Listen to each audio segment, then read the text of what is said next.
وشفيعنا سيدنا رسول الله وآله وأصحابه وأزواجه وإخوانه من الأنبياء والمرسلين ثم إلى أرواح مشايخنا ولآبائنا وأمهاتنا ولمن له حق علينا خصوصا مؤلف هذا الكتاب بأن الله يغفر لهم ويرحمهم ويعلي درجاتهم في الجنة وينفعنا بأسرارهم وأنوارهم وعلومهم وبركاتهم في الدين والدنيا والآخرة بسر الفاتحة. أعوذ بالله من الشيطان الرجيم. بسم الله الرحمن الرحيم. الحمد لله رب العالمين الرحمن الرحيم مالك يوم الدين إياك نعبد وإياك نستعين اهدنا الصراط المستقيم صراط الذين أنعمت عليهم غير المغضوب عليهم ولا الضالين آمين.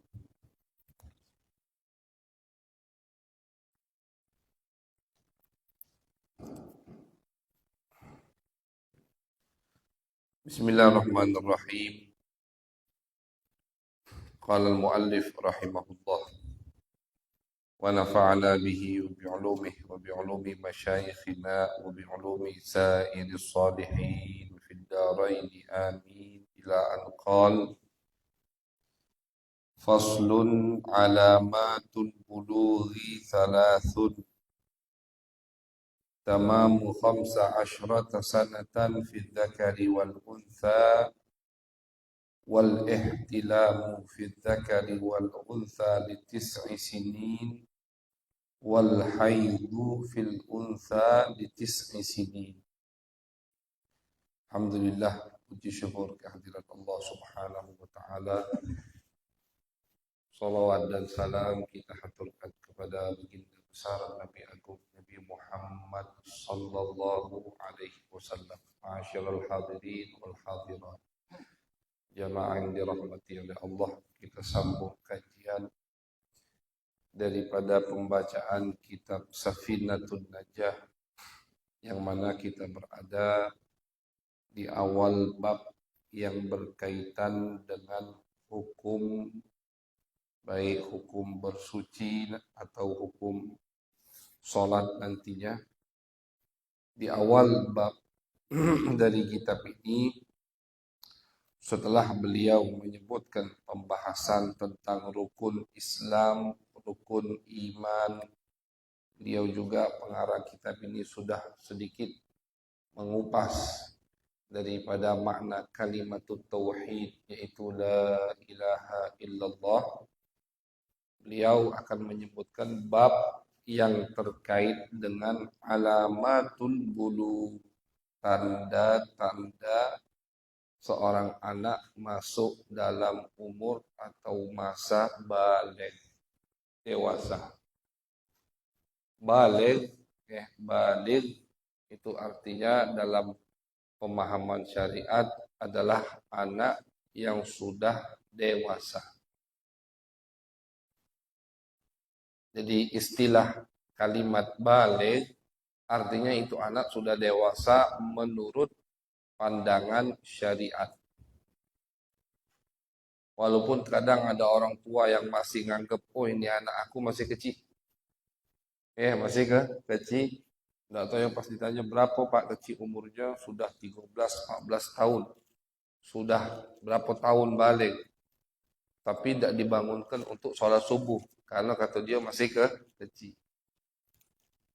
Nah, jadi balik ini adalah istilah dari syariat untuk siapa? Untuk anak yang menurut syariat anak tersebut sudah dewasa. Sudah dewasa, karena dia sudah dewasa maka dia akan menerima at-takalif, kewajiban-kewajiban yang sudah diwajibkan oleh Allah Subhanahu wa taala. Kewajiban-kewajiban semua yang diwajibkan oleh Allah kepada bapaknya atau ibunya, jadi diwajibkan kepada anak tersebut ketika dia sudah baligh, sudah dewasa. Yang diharamkan oleh Allah Subhanahu wa taala, diharamkan untuk anak tersebut ketika dia sudah baligh, sudah dewasa. Nah, baligh ini ada 3 tanda. Ada 3 tanda untuk bisa kita katakan ini anak sudah baligh, sudah dewasa. Yang pertama adalah al-ihtilam fi dzakari wal untha li 9 sinin. Ihtilam. Ihtilam itu adalah keluar sperma. Ihtilam adalah keluar sperma. Keluar sperma ini tanda baligh untuk anak laki-laki atau perempuan. Untuk anak laki-laki atau perempuan. Ketika dia sudah keluar sperma atau jadi tidak mesti dalam mimpi. Kadang mimpi, kadang tidak mimpi. Tidak mimpi tapi keluar sperma. Bagaimana? Apakah anak tersebut sudah baligh? Sudah baligh. Pokoknya sperma keluar, maka anak tersebut, baik anak tadi laki-laki atau perempuan, dikatakan sudah menjadi baligh. Dan keluar sperma ini dari anak tersebut harus umur anak itu 9 tahun. 9 tahun. Jadi misalkan kita tidak tahu, wallahu alam pernah terjadi atau tidak. Belum 9 tahun itu anak keluar sperma, maka tidak dikatakan baligh. Misal terjadi ada anak belum 9 tahun, umpama bisa terjadi, ya, belum baligh. Karena harus umur anak itu pas 9 tahun. 8 tahun habis.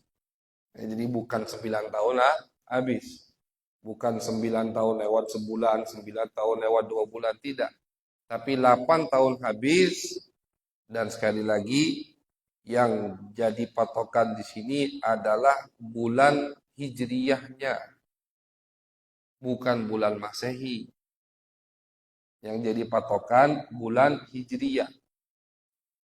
Lahirnya di bulan apa hijriyahnya? Oh, bulan Rabiul Awal. Nah, itu yang jadi patokan. Bukan bulan Masehinya, Pak. Makanya kita harus perhatian dengan tanggal lahir atau bulan hijriyah untuk anak kita. Banyak yang tidak perhatian di masalah ini. Yang selalu diingat Masehinya. Padahal Masehi itu kalau di pembahasan syariat tidak ada kaitannya sama sekali. Yang ada kaitannya adalah bulan hijriyah. Jadi misalkan 9 tahunnya itu harus pas habis 8 tahun, 8 tahun sebulan, 8 tahun 2 bulan, 8 tahun lebih 2 bulan, lebih 12 bulan, artinya pas 9 tahun dari bulan hijriyahnya, itu anak keluar sperma, laki atau perempuan anak tersebut, maka anak tersebut dikatakan baligh. Pas umurnya 9 tahun menurut bulan hijriyahnya. Qamariyah, bukan bulan Masehi. Itu tanda pertama. Kemudian, tanda kedua. Anak tersebut dikatakan baligh. Tamamu 15 sanatan fid dzakari wal untha. Genap umurnya 15 tahun untuk laki-laki dan untuk perempuan. Nah, jadi misalkan ini anak tidak keluar sperma. Umur 9 tahun tidak keluar sperma. Berarti belum baligh. Umur 10 tahun tidak keluar sperma. Belum. Terus 11 tahun, 12 tahun, 13 tahun. Belum keluar sperma. Atau perempuan belum haid. 14 tahun. Belum juga. 15 tahun. Belum juga keluar sperma. maka anak tersebut sudah dikatakan baligh walaupun tidak keluar sperma, tidak keluar mani. Jadi walaupun tidak keluar mani, tapi umurnya genap 15 tahun, ya, qamariyatan tentunya yang jadi patokan 15 tahun dari bulan Hijriyah dia lahir, maka anak tersebut dikatakan sudah baligh. Walaupun tidak keluar sperma atau darah dari perempuan. Genap 15 tahun dikatakan baligh, sudah dewasa. Itu tanda kedua. Kemudian tanda ketiga adalah al-haidu fil unsa di sini, ini khusus untuk perempuan. Jadi dua tanda tadi untuk anak laki-laki dan untuk anak perempuan. Keluar sperma untuk anak laki-laki dan untuk anak perempuan. Jadi perempuan itu dikatakan baligh tidak mesti harus pertama kali yang keluar darah haidnya, tidak. Misalkan yang keluar duluan ketika umurnya sudah 9 tahun, sperma, mani, maka dia baligh. Maka dia baligh. Oh, perempuan Habib bisa keluar sperma? Bisa. Perempuan itu juga mengeluarkan sperma, mani. Walaupun jarang. Seorang sahabat perempuan datang ke Nabi. Ya Rasulullah, kata sahabat perempuan ini, bagaimana kalau perempuan mimpi seperti mimpinya seorang laki-laki, maksudnya mimpi basah? Kata Nabi, ya mandi. Sama hukumnya. Ya, hukumnya sama. Mimpi keluar, mimpi atau tidak mimpi, pokoknya keluar sperma perempuan, wajib mandi besar. Nah, jadi tanda pertama yaitu keluar sperma untuk anak laki-laki dan untuk anak perempuan. Dengan catatan umurnya sudah masuk 9 tahun. Kemudian tanda kedua, genap umur mereka 15 tahun. Walaupun tidak keluar sperma atau tidak keluar darah sama sekali, genap umur anak tersebut 15 tahun, maka dia dikatakan sudah baligh dewasa. Kemudian yang ketiga adalah tanda yang ketiga khusus untuk perempuan, yaitu keluar darah haid umur 9 tahun. Sama. Jadi misalkan ada perempuan, anak perempuan, umurnya baru 8 tahun, keluar darah, itu bukan darah haid. Bukan darah haid. Tidak dikatakan dia baligh. Kenapa tidak dikatakan dia baligh? Karena umurnya belum 9 tahun. Harus umurnya 9 tahun atau kata ulama, ini khusus untuk perempuan yang keluar darah. 9 tahun kurang dari 16 hari. 9 tahun, jadi misalkan begini. Dia 9 tahun, 16 hari lagi. Atau 15 hari lagi, umurnya pas 9 tahun menurut tanggal hijriyahnya. 15 hari lagi. Udah dikatakan itu darah haid. 9 tahun kurang 16 hari. Tapi kalau misalkan 9 tahunnya kapan? 9 tahunnya 17 hari lagi. Berarti itu bukan darah haid. 9 tahunnya 18 hari lagi. Bukan darah haid. Bukan darah haid. Tapi kalau 9 tahunnya kurang 16 hari lagi atau di bawah 16 hari, seminggu lagi Ustadz 9 tahunnya. Dari tanggal lahir hijriyahnya, maka darah tersebut sudah dikatakan darah haid. Artinya itu anak perempuan sudah balighah, sudah dewasa menurut pandangan syariat Islam. Nah, jadi 3 tanda, yang mana tanda tersebut menunjukkan anak kita sudah dewasa. Jadi jangan kita anggap dia anak kecil lagi. Kenapa beliau pengarang kitab ini mendepankan di awal pembahasan tentang bab-bab yang akan berkaitan dengan bersuci yang dibahas pertama kali tanda-tanda baligh, tanda dewasa, karena kata Al-Imam Nawawi, semua kewajiban Allah Subhanahu wa taala itu tertuju pada anak tersebut ketika dia sudah balik.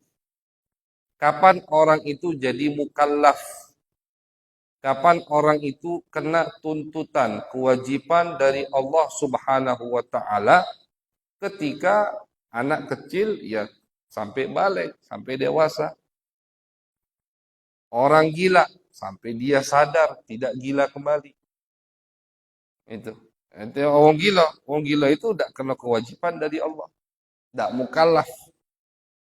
Orang gila misalkan tidak sholat, tidak puasa, buka aurat, tidak berdosa. La yukallifullahu nafsan illa wus'aha. Karena Allah tidak mungkin mewajibkan satu kewajiban kecuali hamba itu mampu siap untuk melaksanakannya. Kayak kata Nabi, yang tidak sadar atau yang gila sampai dia sadar. Yang kecil balik, yang kecil, anak kecil belum dewasa sampai dia balik, sampai dia dewasa. Dewasa balik langsung kena kewajiban. Semua yang diwajibkan tertuju padanya, semua yang diharamkan tertuju padanya. Oleh karena itu, bapak-bapak, ibu-ibu yang dirahmati oleh Allah, di dalam syariat Islam sangat dianjurkan untuk mengajari anak-anak kita kewajiban-kewajiban yang diwajibkan oleh Allah jauh sebelum mereka balik. Jauh sebelum mereka jadi mukallaf. Jangan nunggu, ayah, aku semalam mimpi basah. Nah, belum tahu sholat atau apa. Nah, sudah mimpi basah atau anak perempuan sudah keluar darah, tapi tidak tahu apa-apa hukum sholat. Wudhu tidak pernah misalkan. Sholat yang benar tidak tahu. Bagaimana hukum najis tidak tahu. Berarti dia ketika meninggalkan sholat yang ketika waktu itu dia sudah balik dewasa, dosa. Belum terbiasa bangun subuh. Kapan nak membiasakan anak kita bangun subuh? KGB kalau dia udah balik. Salah. Karena pasti akan dia tinggalkan sholat subuh, dosa. Udah mukallaf. Oleh karena itu dalam hadis baginda Nabi besar Muhammad sallallahu alaihi wasallam, beliau pernah bersabda, muru auladakum bis salati wa hum abna'u sab'in. Kata Nabi, perintahkan anak kalian untuk sholat. Ulama mengatakan Nabi ngomongnya sholat, tapi yang dimaksud semua kewajiban. Perintahkan anak kalian untuk melaksanakan kewajiban-kewajiban yang sudah diwajibkan oleh Allah ketika mereka berumur 7 tahun. 7 tahun, Pak. Dari 7 tahun, itu anak sudah harus kita perintahkan. Ulama mengatakan anak tersebut belum mukallaf. Tapi orang tua dari hadis ini dapat perintah dari Nabi. Jadi Nabi ngajak ngomong orang tua. Wahai orang tua, perintahkan anak kalian untuk sholat ketika umur mereka 7 tahun. Perintah Nabi ini kepada orang tua wajib. Artinya wajib orang tua merintahkan anaknya untuk sholat ketika anaknya umur 7 tahun. Wajib orang tua memerintahkan anaknya untuk sholat ketika umurnya 7 tahun. Kenapa wajib orang tua memerintahkan anaknya untuk sholat umur 7 tahun? Tadi ada perintah dari Nabi. Tapi anak tidak wajib untuk sholat waktu umurnya 7 tahun.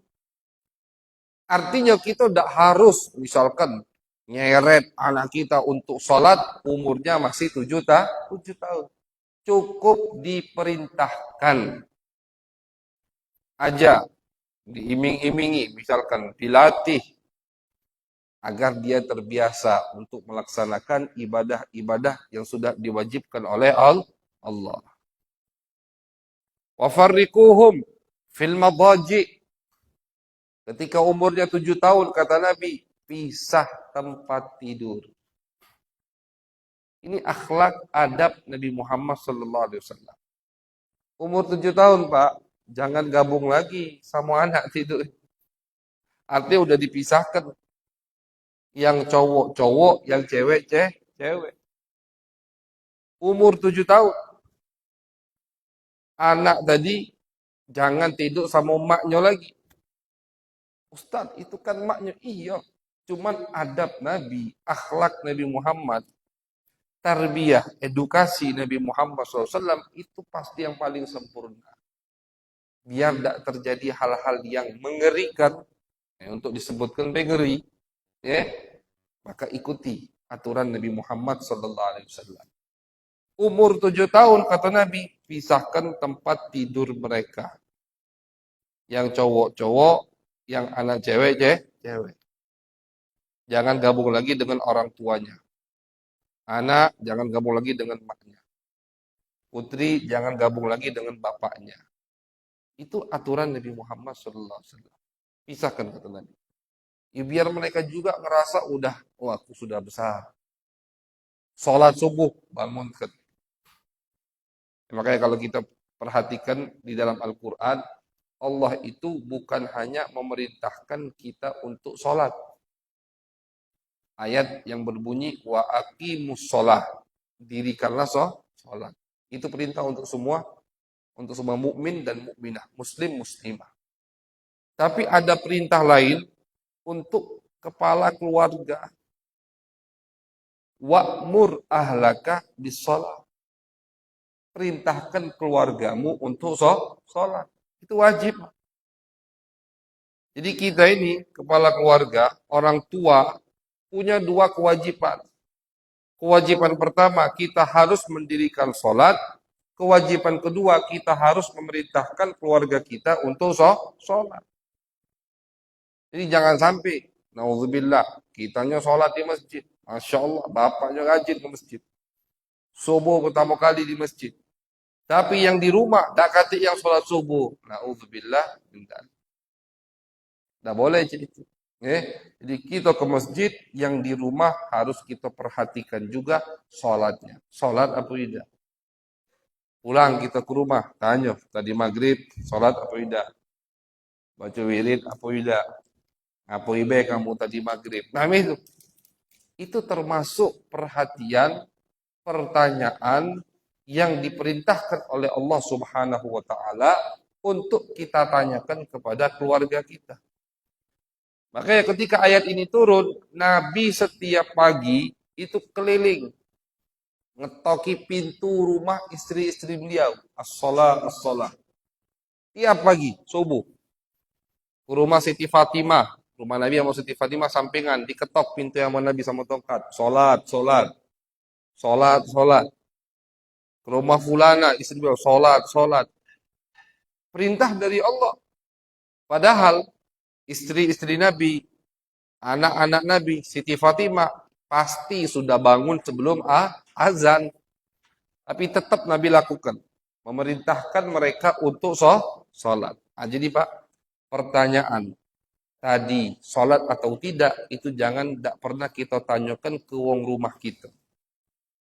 Takut-takutnya, na'udzubillah min dalik, kelak di hari kiamat, ketika mereka banyak bolong sholatnya, ditanya sama Allah, kenapa kamu tidak sholat? Pasti cari alasan yang disalahkan bapak dia. Laki aku tidak pernah perhatikan masalah sholat. Kenal gitu. Jadi di akhirat itu, di padang mahsyar, Allah Subhanahu wa Ta'ala mengatakan bahwasannya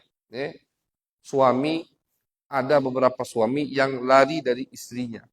Ada beberapa istri yang lari dari suaminya. Bapak lari dari anak, anak lari dari bapak. Takut saling tuntut. Kenapa? Karena di kehidupan dunia mereka tidak memperhatikan masalah syariat Allah Subhanahu wa taala. Tapi kalau mereka perhatikan masalah syariat, insya Allah tidak kati belari-belari itu. Keluarga sakinah mawaddah warahmah sampai kelak di hari kiamat. Nah, jadi ibadah kita harus kita perhatikan, ibadah keluarga kita juga harus diperhatikan. Anak kita umur 7 tahun. Sebetulnya Pak, kalau kita sholat, anak itu belum seumur 7 tahun, sudah paham sholat. Kalau wong tuanya sholat. Anak itu pasti ngikuti apa yang dilakukan oleh orang tuanya. Kalau dia melihat ibunya, misalkanlah yang di rumah terus, ibunya, tiap masuk waktu sholat, ibunya tinggalkan semua pekerjaan. Ambil wudhu, ambil mengkena, buka sajadah, ngadep kiblat, sholat. Tiap hari dia dilihat oleh anaknya, pasti niru. Pasti nanti anaknya tiba-tiba ngikut sholat. Tanpa diajari, dia udah tahu takbir. Dia udah tahu ruku. Walaupun main-main masih. Walaupun masih main. Tapi karena dia selalu melihat orang tuanya sholat. Tapi kalau yang dijenguk uang tuanya main tiktokan terus. Laju tiktokan terus anak kita. Belum 5 tahun sudah punya akun TikTok. Itu banyak sekarang. Banyak yang belum 5 tahun akun medsosnya itu udah komplit. TikTok ada, Instagram ada, YouTube ada, Facebook ada. Umurnya belum 5 tahun. Bapak maknya yang ngajari. Nauzubillah. Nah, jadi ada penyair yang mengatakan wayadsha'u nashi'ul fityani fina ala ma kana awwadahu abuhu. Wayadsha'u nashi'ul fityani fina ala ma kana awwadahu abuhu. Anak itu akan tumbuh tergantung apa yang dibiasakan oleh kedua orang tuanya. Kedua orang tuanya membiasakan anaknya untuk mengamalkan syariat Islam, insya Allah tumbuh besar syariat Islam kokoh di dalam hatinya.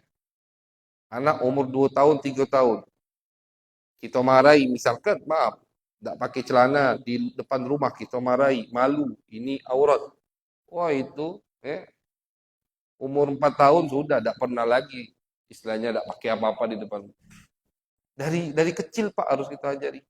Apalagi nanti dia sudah dewasa, mustahil buka aurat di depan tergantung orang tua.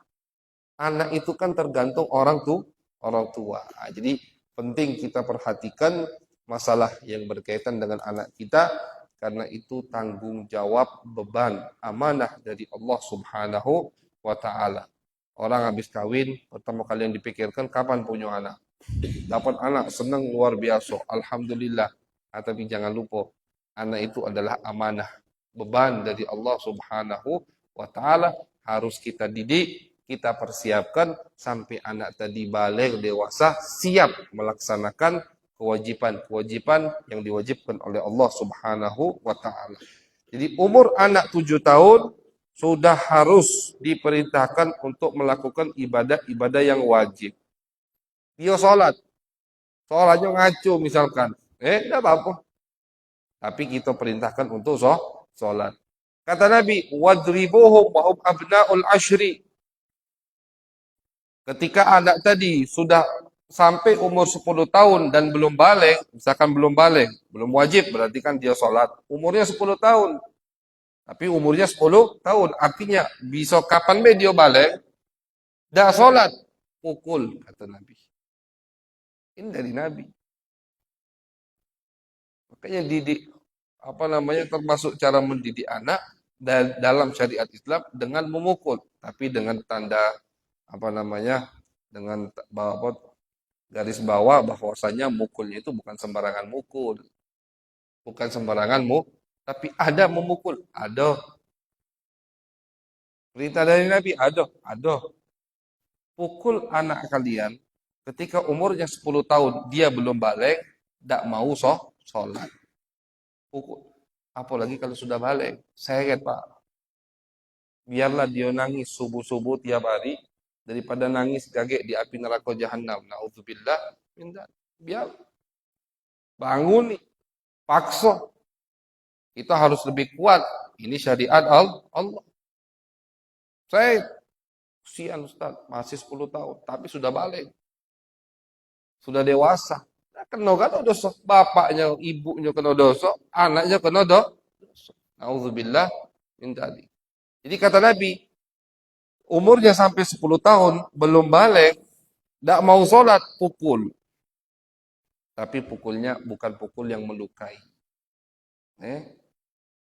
Al-Imam Al-Bajuri mengatakan ketika terkait suami boleh memukul istri ketika istri tidak patuh, tidak taat kepada suami dengan dengan catatan dinasehati sudah masih tidak nurut, kemudian pisah kasur, pisah tempat tidur masih tidak nurut, suami boleh memukul istri.